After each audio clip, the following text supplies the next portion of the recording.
Hello, welcome, નમસ્કાર વિદ્યાર્થી મિત્રો.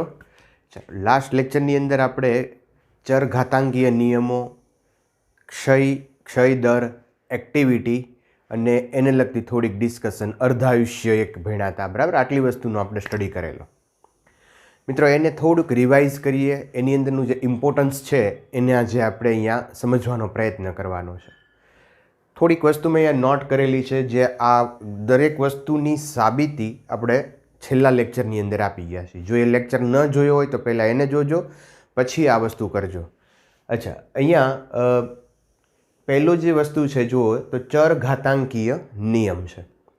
ચરઘાતાંકીય નિયમ એટલે કે જો ટી સમયે ક્ષય પામ્યા વિનાના પરમાણુની સંખ્યા n હોય, ક્ષય પામ્યા વિના એટલે આપણે એને કહીશું અવિભંજિત પરમાણુની સંખ્યા n હોય, અને t બરાબર 0 સમયે એ n0 હોય, એટલે કે જે પરમાણુ ન્યુક્લિયસની અંદર છે એની વાત થાય છે. તો જે ન્યુક્લિયસની અંદર છે, અવિભંજિત પરમાણુ છે, એનું એક ફોર્મ્યુલા છે n = n0 e⁻ λ/t.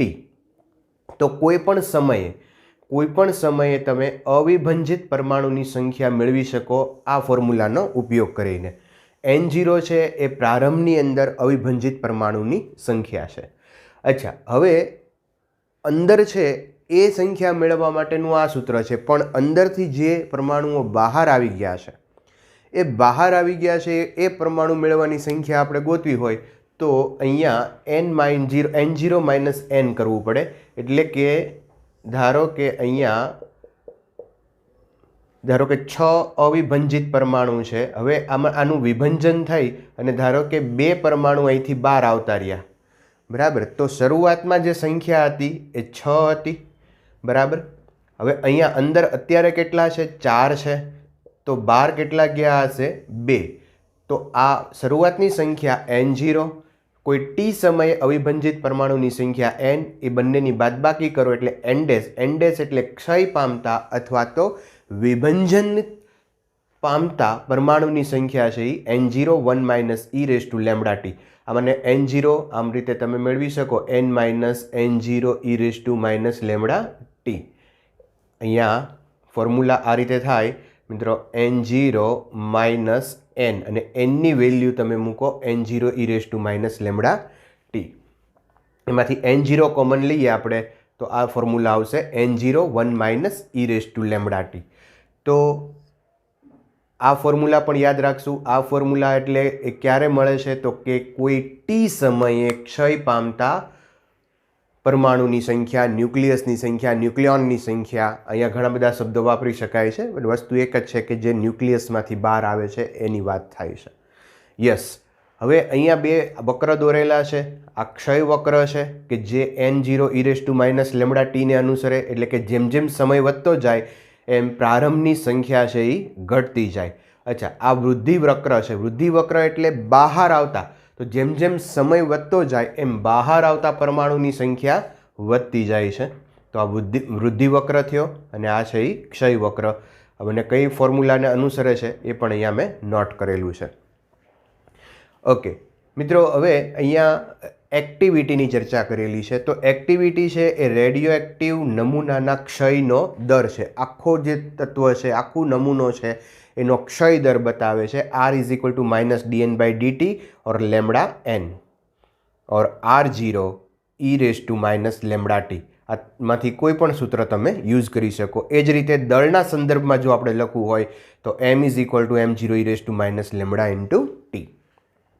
અચ્છા, ત્યારબાદ આપણે જોઈએ તો એક્ટિવિટી ઉપરથી આપણે એક વ્યાખ્યા આપી શકીએ, બેક્વેરલ અને ક્યુરી, જે રેડિયો એક્ટિવિટીના એકમો છે. રેડિયો એક્ટિવિટીના એકમો બેક્વેરલ અને ક્યુરી છે. જો 1 સેકન્ડમાં એક વિભંજન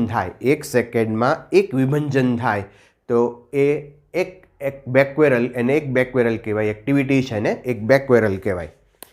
તો અહીંયા હું લખું, એક વિભંજન પર સેકન્ડ. 1 સેકન્ડમાં એક વિભંજન થાય તો એને એક બેક્વેરલ કહેવાય. અને 1 સેકન્ડમાં 3.7 × 10⁻10 વિભંજન થાય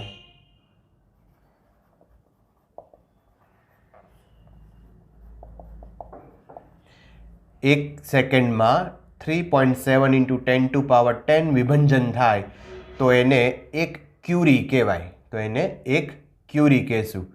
1 સેકન્ડમાં એક વિભંજન, ધેન એક બેકવેરલ. 1 સેકન્ડમાં 3.7 × 10⁻10 વિભંજન, તો એક બેકવેરલ. અચ્છા, બેકવેરલ અને ક્યુરી વચ્ચેનો એક સંબંધ છે. 1 ક્યુરી ઇઝ ઇક્વલ ટુ 3.7 × 10⁻10 બેકવેરલ અથવા તો વિભંજન પર સેકન્ડ, આમ પણ લખી શકાય. તો એક ક્યુરી બરાબર 3.7 × 10⁻10 વિભંજન પર સેકન્ડ અથવા તો બેકવેરલ. તો આ બંને વસ્તુ નોટ કરશું આપણે અહીંયા દાખલા ગણવાની અંદર ક્યાંક એનો ઉપયોગ કરવાનો આવશે આપણે. ચાલો, નેક્સ્ટ મુદ્દો છે અર્ધ આયુષ્ય. અર્ધ આયુષ્ય એટલે શું? તો કે જે સમયગાળાની અંદર પ્રારંભના ન્યુક્લિયસની સંખ્યા અડધી થઈ જાય એ સમયગાળાને અર્ધાયુષ્ય કહેવાય. Then t half is equal to 0.693/λ. આ ફાઇનલ ફોર્મ્યુલા આપણે લાવ્યા હતા. 0.693ની જગ્યાએ તમે નિયરલી ઇક્વલ ટુ 0.7 પણ લખી શકો. અચ્છા, હવે રિલેશન એક આપણે જોઈએ સરેરાશ જીવનકાળ, અર્ધ આયુષ્ય અને લેમડા વચ્ચેનો. ચાલો, સરેરાશ જીવનકાળનો સંબંધ હું અહીંયા લખું તો સરેરાશ જીવનકાળ ટી ઇઝ ઇક્વલ ટુ 1/λ છે. બરાબર. T half is equal two 0.693 T થશે. અહીંયા એક રિલેશન આ પણ હું લખી દઉં અહીંયા કે આ ઉપરનો રિલેશન તમે મેળવી શકો 0.693/λ અને અહીંયા લેમડા છે એને ઉલટાવી નાખો અથવા તો 1/λ ઇઝ ઇક્વલ ટુ ટાઉ મૂકી શકાય. 1/λ ઇઝ ઇક્વલ ટુ ટાઉ મૂકો તો T half is equal two 0.693 into T. અચ્છા, અને ટીને સૂત્રનો કરતા બનાવો તો 0.693 આના છેદમાં જાય તો 1/0.693 કરશો તો 1.44 આવશે. તો આ બંને રિલેશનો યાદ રાખજો. અચ્છા, જુદા જુદા તત્વો માટે સરેરાશ જીવનકાળ અને અર્ધ આયુષ્યનો આલેખ છે એ સુરેખ હોય. MCQની અંદર આવું કદાચ પૂછી શકાય તો એ તમે યાદ રાખી શકો. મિત્રો, આના ઉપરથી એક બે પ્રોબ્લેમ આપણે સોલ્વ કરવાના છે કે રેડિયો એક્ટિવ કોઈ તત્વ છે એ કોઈ સમયે એમાં આલ્ફા અને બીટા બંનેનો ક્ષય એક સાથે થતો હોય. અત્યાર સુધી આપણે જે ચર્ચા કરી કે કોઈ એક ક્ષયની વાત હતી, કાં તો આલ્ફા હોય, કાં બીટા હોય અથવા તો ગામા હોય. બટ જો કોઈ સમયે એક સાથે આલ્ફા અને બીટા બંનેનો ક્ષય એક સાથે થતો હોય તો ક્ષય નિયતાંક જે છે એ lambda is equal to lambda alpha plus lambda beta થાય. ક્ષય નિયતાંકનો સરવાળો થઈ જાય. અચ્છા, ક્ષય નિયતાંક લેમડાની કિંમત ઉપરથી તમે આ ટી હાફનો રિલેશન મેળવી શકો. જ્યાં લેમડા આલ્ફા છે તો ત્યાં તમે 0.693/ટી હાફ અહીંયા લખી શકાય. એ જ રીતે અહીંયા 0.693/ટી હાફ બીટા માટે લખી શકાય અને અહીંયા કુલ માટે લખીએ 0.693/ટી હાફ.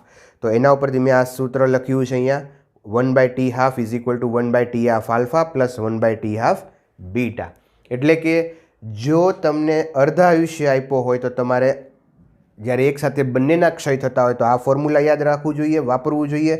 અને જો ક્ષય નિયતાંક આપ્યો હોય તો સીધો સરવાળો કરવો જોઈએ. એ જ રીતે સરેરાશ જીવનકાળ આપ્યો હોય તો 1/ કરીને તમે એનો સરવાળો કરી અને સરેરાશ જીવનકાળ આલ્ફા અને બીટા માટેનો ઉપયોગ કરી અને સરેરાશ જીવનકાળ મેળવી શકો. અને એના ઉપરથી જે જુદી જુદી વસ્તુઓ કીધી હોય મેળવી શકાય. પણ જ્યારે એકસાથે બે ક્ષય થતા હોય આલ્ફા બીટા ત્યારે આવા ફોર્મ્યુલાનો ઉપયોગ આપણે કરવાના છે. હવે થોડીક ડિટેલમાં ચર્ચા આની કરવી છે મારે અર્ધાયુષ્યની. મિત્રો, આપણે છેલ્લા લેક્ચરની અંદર એક તમને મેં ક્વેશ્ચન આપ્યો હતો કે જો કોઈ તત્વ છે એનું સરેરાશ અર્ધ આયુષ્ય છે એ 10 વર્ષ છે તો એનો જીવનકાળ કેટલો હશે? બરાબર, તો એની હવે હું વાત કરું. હવે અહીંયા જુઓ મિત્રો, સમય આપણે લઈએ. એક ખાનું છે અવિભંજિત પરમાણુની સંખ્યા n કે જે ન્યુક્લિયસની અંદર છે. વિભંજિત પરમાણુની સંખ્યા એટલે કે જે ન્યુક્લિયસની બહાર નીકળી ગયા છે. અને ટકામાં વિભંજિત ભાગ કેટલા ટકા વિભંજન થયું છે એને આપણે પર્સન્ટેજમાં પણ સાથે સાથે લેતા જવું. હવે સમજો એને મિત્રો, શરૂઆતની અંદર સમય હું 0 લઉં, સમય છે એ 0 છે, ત્યારે અવિભંજિત પરમાણુની સંખ્યા અંદર કેટલા હશે? તો કે અંદર બધા અંદર જ હશે, N0. વિભંજન પરમાણુની સંખ્યા બહાર કેટલા નીકળ્યા હશે? તો n0 માઇનસ n, એનની જગ્યાએ તમે n0 મૂકો તો 12 એકેય નહીં નીકળ્યા હોય, બધા અંદર હોય તો કોઈ 12 ન નીકળ્યું હોય. અને ટકામાં વિભંજન 12 એકેય નીકળ્યા જ નથી તો આના ટકા પણ 0 થશે. ઓકે, હવે આપણે લઈએ ટી હાફ સમય, એટલે કે અર્ધાયુષ્ય પછી, એક અર્ધાયુષ્ય પછી. એક અર્ધાયુષ્ય, દાખલા તરીકે તમારા માઇન્ડની અંદર તમે ઓલા 10 વર્ષ રાખજો કે 10 વર્ષ પછી આ જે સંખ્યા છે એ કેટલી થઈ જશે? n0/2 થઈ જશે. કેટલી? n0/2. અચ્છા, હું આને આમ લખું, n0/2⁻1 લખાય, કોઈ પ્રોબ્લેમ નથી. બરાબર. તો 10 વર્ષ પછી સંખ્યા કેટલી હશે? અડધી થઈ ગઈ હશે. ચાલો, અવિભંજિત જે અંદર જે સંખ્યા છે એ અડધી થઈ ગઈ હશે તો 12 કેટલી નીકળી હશે? તો n0 માઇનસ n, એટલે nની જગ્યાએ n0/2 મૂકો તો આ પણ n0/2 જ આવશે. n0/2 જ આવશે. તો 12. અચ્છા, ટકામાં વિભંજિત ભાગ, તો 12 કેટલા નીકળ્યા છે? અડધા 12 નીકળી ગયા છે, એટલે કે 50% અહીંયા 12 નીકળી ગયા છે. વિભંજન પાયમાં છે 50%. બરાબર છે. તો અહીંયા મલ્ટીપ્લાય તમે 100 કરી શકો, તો મલ્ટીપ્લાય 100 કરો એટલે આ 2 આની યારે કેન્સલ કરી અને આપણે આ કામ કરી શકીએ. ઓકે, હવે 10 વર્ષ પછી, હવે બહુ મહત્ત્વની વાત છે કે બીજા 10 વર્ષ પછી T half plus T half, એટલે કે 2t હાફ, 10 ને 10 આ 20 વર્ષ થયા. ટી હાફ 10 વર્ષ છે તો 10 ગુણ્યા 2 એટલે 20 વર્ષ. બરાબર. તો 20 વર્ષ પછી શું હશે? તો કે જે સંખ્યા છે ને એની અડધી થશે. એટલે પહેલાં અત્યારે કેટલી સંખ્યા હતી? n0/2 હતી, એ n0/2 ની અડધી થશે.